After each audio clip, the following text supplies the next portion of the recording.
sujet qui est assez d'actualité et polémique. Et donc je voulais voir un petit peu ce que disait ce livre. Et c'est pour ça qu'aujourd'hui je vais vous partager mon avis dessus. Comme toujours, je vais lire le résumé, lire un extrait du début avant de vous donner mon avis. C'est assez rare que je lis des essais comme ça sur ma chaîne, mais vous pourrez retrouver plein d'avis différents de livres dans ma playlist Booktube, enfin mes deux playlists de Booktube, parce qu'elle était tellement grosse que je l'ai partagée à différentes époques de lecture. Donc n'hésitez pas à regarder ça. Et j'ai aussi un compte TikTok où je parle de livres si ça vous tente. Vous ne comprenez rien à l'intelligence artificielle IA. Vous avez peur que les robots prennent le pouvoir et finissent par contrôler le monde. Vous vous intéressez à l'IA et aux nouvelles technologies, mais vous aimeriez entendre un autre son de cloche. Alors, ce livre est fait pour vous. Dans cet ouvrage, je vous invite à me suivre de mon petit village près de Toulouse à la Silicon Valley, sur les traces de cette fameuse intelligence artificielle, à propos de laquelle on entend dire tant de bêtises, pour comprendre de quoi il s'agit exactement et anticiper ce qu'elle peut nous réserver dans le futur. Car aujourd'hui, je l'affirme haut et fort, l'intelligence artificielle n'existe pas. Et donc Luc Julia, c'est un scientifique qui a travaillé donc pour Apple, pour HP et qui a aussi eu des boîtes tout seul, un des spécialistes mondiaux de l'informatique tout court. Il est aujourd'hui directeur scientifique de... Alors il y a une préface qui a été écrite par quelqu'un d'autre, mais je ne vais pas vous la lire. Parce que pour moi, là, le but c'est de montrer un extrait, comme on peut trouver sur internet, de la façon dont le livre est vraiment écrit par l'auteur. Introduction. Je suis un gars des environs de Toulouse qui a toujours adoré bricoler avec les mathématiques. La chance, les opportunités de la vie et peut-être quelques talents m'ont donné l'occasion de réaliser mes rêves. J'ai certainement été au bon endroit au bon moment, ce qui m'a permis de voir arriver les ordinateurs personnels dans les années 1980, Internet dans les années 1990, mais surtout de comprendre les grandes perspectives que cela allait nous ouvrir. Aujourd'hui, beaucoup ont du mal à imaginer la vie sans Internet, mais beaucoup plus encore ont du mal à imaginer ce que va devenir la vie avec cet Internet omnipotent. La technologie continue à rapetisser le monde, accélérer le temps, qui semble aller chaque jour un peu plus vite et contribue à transformer la plupart des secteurs de notre économie. L'intelligence artificielle est sur toutes les lèvres. Elle est de toutes les conversations et on dit tout et n'importe quoi à son sujet. Surtout n'importe quoi. Depuis près de 30 ans, j'ai la chance de faire des conférences sur ces sujets aux 4 coins du monde. Et il m'a semblé utile d'écrire ce livre pour y partager ma vision avec vous. Même si je ne corresponds pas à l'archétype du geek qui vit dans un monde reclus, je ne suis pas particulièrement sociable et d'ordinaire plutôt discret. Mais comme beaucoup de ce qu'on entend actuellement sur l'intelligence artificielle m'insupportent et qu'il s'agit surtout de délires émanant de personnes qui ont tout intérêt à nourrir des fantasmes populaires sur les méchants robots qui vont prendre le pouvoir ou pire, qui vont tous nous tuer. J'ai décidé de sortir de mon silence. Je ne vais pas, comme eux, me faire mousser sur les plateaux de télé en racontant n'importe quoi, en assénant des pseudo-théories et en donnant l'impression de maîtriser mon sujet.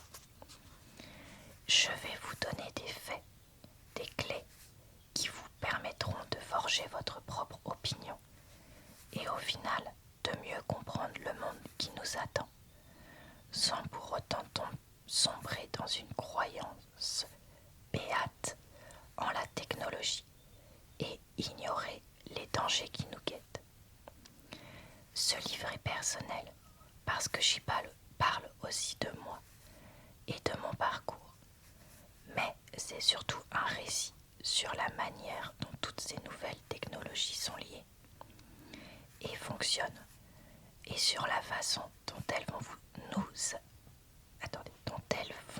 nous accompagner dans un futur proche. Je vais, entre autres, vous raconter comment j'ai développé avec mes équipes certaines technologies que vous utilisez aujourd'hui sans même y penser. Revenir sur certains aspects historiques qui fondent les croyances actuelles sur l'intelligence artificielle. Et bien sûr, je vais vous expliquer pourquoi, selon moi, elle n'existe pas. Voilà, pour ma lecture, je fais un extrait un poil plus court vu que le livre est plus court. Alors, qu'est-ce que j'ai pensé de ce livre ? Écoutez, j'ai trouvé qu'il y avait des choses intéressantes et d'autres qui m'ont pas du tout plu. J'ai trouvé intéressant déjà la partie autobiographique. Vous le savez peut-être si vous suivez ma chaîne, mais je suis quelqu'un qui aime les autobiographies et qui trouve toujours ça intéressant de voir comment quelqu'un a pu parvenir là où il est. Surtout que là, c'est vrai que on a quand même quelqu'un qui a travaillé pour des grosses boîtes et qui a connu une certaine ascension dans le monde de la tech. Et donc voilà, j'ai bien aimé ça. Même si un premier reproche que je ferais, c'est que certes, il nous dit je travaillais avec mes équipes, etc. Et il nous cite des noms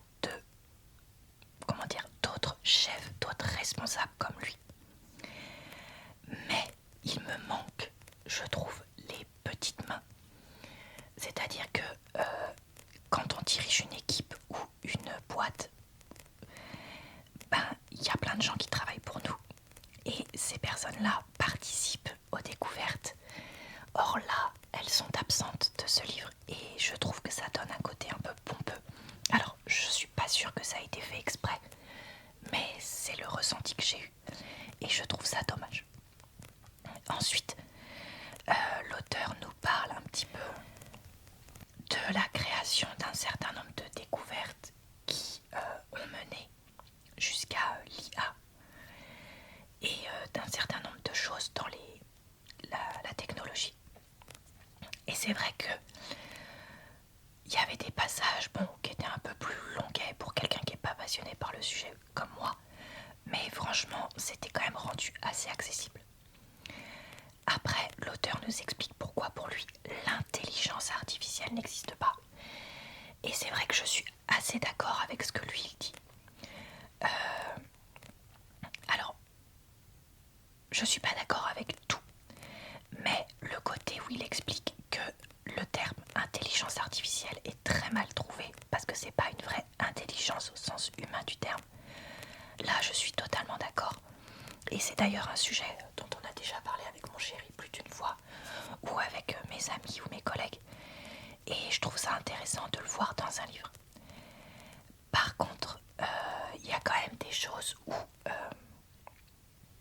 on n'est pas tout à fait en phase. Notamment, à la fin du livre, l'auteur part, alors je vais pas dire dans un délire, mais dans une petite histoire futuriste, avec une maison 100% connectée, une ville 100% connectée, etc. Tout est programmé, tout va ensemble, etc. Et c'est vrai que ça paraît très, très, très utopiste. Pas tant pour les progrès technologiques que je pense qu'on pourra faire, même si encore une fois je suis pas spécialiste, mais plus pour le côté accessibilité à tous de ces technologies chères et impact écologique. Et pour moi, c'est d'ailleurs le grand absent de ce livre.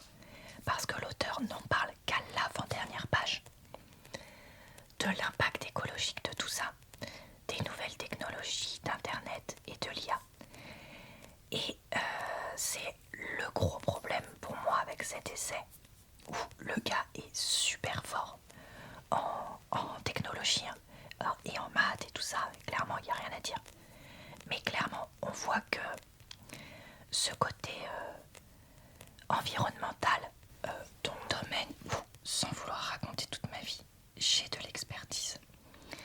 Et c'est vrai que je trouve que ça, dans un livre sur l'intelligence artificielle, où on dédramatise certaines choses, mais en même temps on en critique d'autres, ben c'est pas normal qu'il n'y ait pas eu au moins un petit paragraphe, enfin, plus de développement là-dessus. Mais en même temps, ça aurait cassé son rêve de la vie plus simplifiée par toutes ces choses-là. Donc, je comprends aussi pourquoi ça n'a pas été fait. Voilà, après, je trouve que c'est un livre qui est intéressant quand même et qui devrait être plus populaire que ce qu'il n'est. Parce que moi, je vous avoue qu'après, peut-être aussi c'est parce que je fréquente pas ce genre de coin de l'internet, mais j'en avais jamais entendu parler et je serais pas tombée dessus dans une boîte à livres. Jamais je l'aurais lu, jamais je m'y serais intéressée. Alors que, comme je vous dis, il y a des choses intéressantes. Moi, c'est un livre que je vais prêter autour de moi, c'est sûr. Et voilà, c'est quand même quelque chose que je vous conseille, même si le fait qu'il ait déjà 7 ans, pour un domaine aussi volatile, on dirait, que celui-ci, c'est déjà beaucoup. Mais ouais, je recommande quand même pour certaines choses intéressantes. Voilà, et bah écoutez, ça va être tout pour mon avis. J'espère que cette vidéo vous a plu, relaxé et diverti.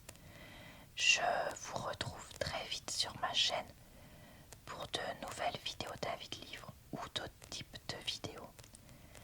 Je vous souhaite donc une bonne soirée, une bonne nuit ou une bonne journée.